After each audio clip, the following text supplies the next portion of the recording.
Kamusta po kayo? Bago po ang lahat, first things first.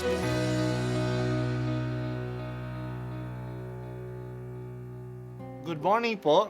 Sinisimulan po natin ngayon ang first things first.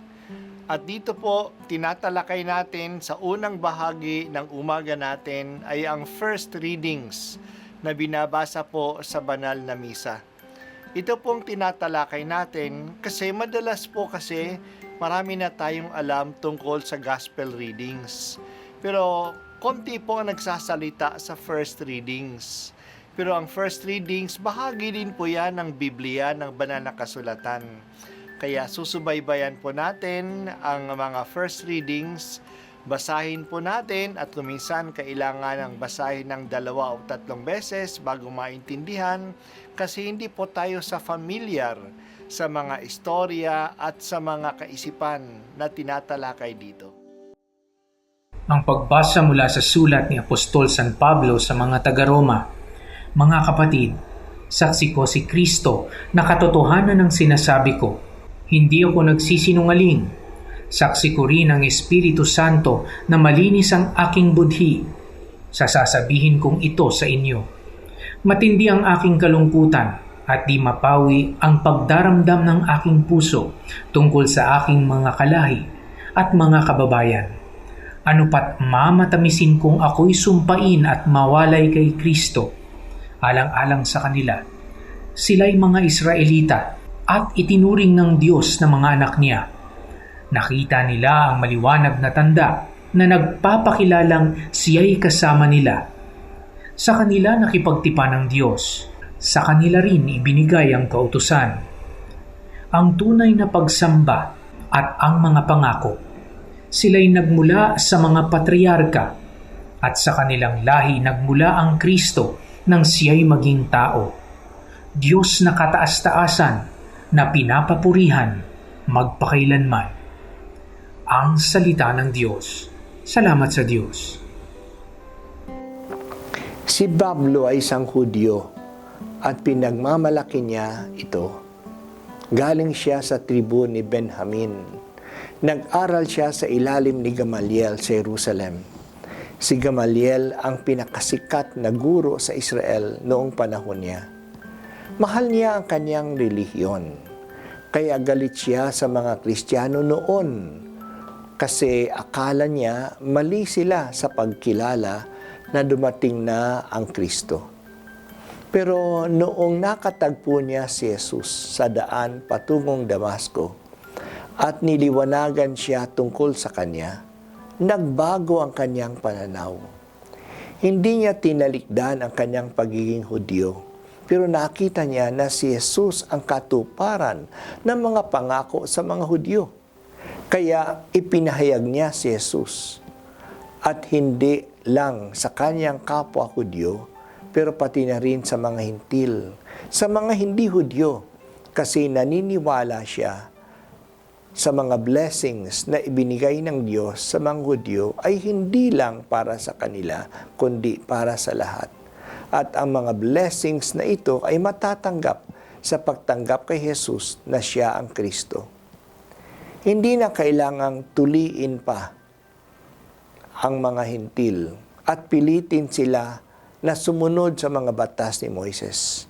Sapat nang manampalataya kay Jesus upang matanggap ang kaligtasan.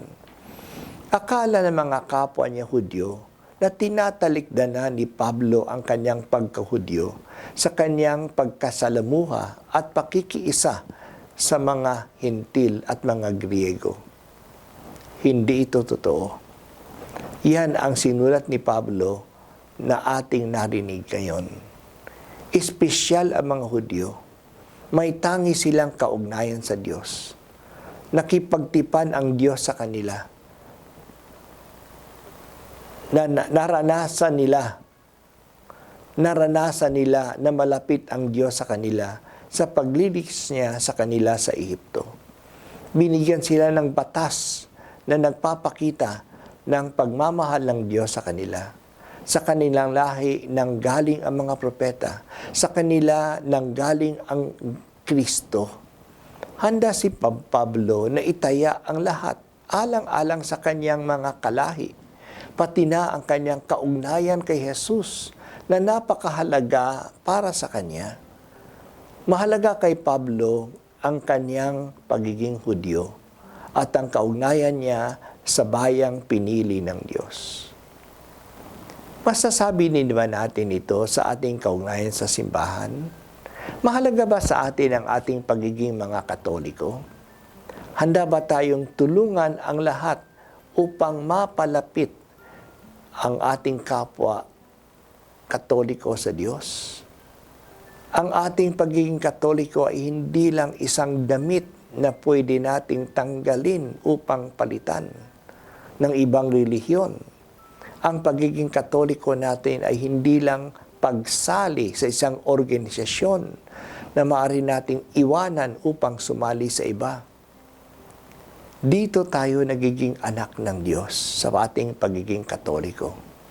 Itinaya ni Jesus ang kanyang buhay upang maging kapatid niya tayo. Ito ang daan sa atin para sa langit. Pahalagahan po natin ang ating relihiyon at isabuhay ito ng buong buo. Marami ang namatay para sa pananampalatayang ito.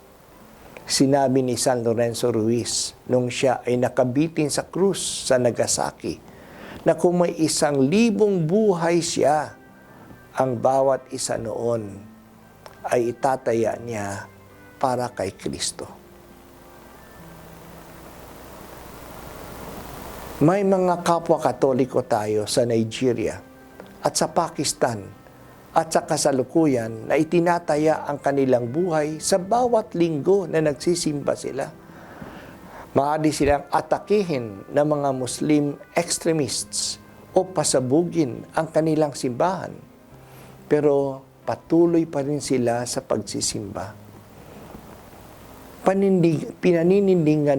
Pinaninindigan din ba natin ang ating pananampalataya? Salamat o Diyos sa pananampalatayang Katoliko na iyong ibinigay sa amin. Salamat sa 500 years of Christianity dito sa aming lupain. Tulungan mo kaming pahalagahan ito at panindigan. Po ang unang pagbasa at ako po ay si Bishop Broderick Pabilio dito sa First Things First.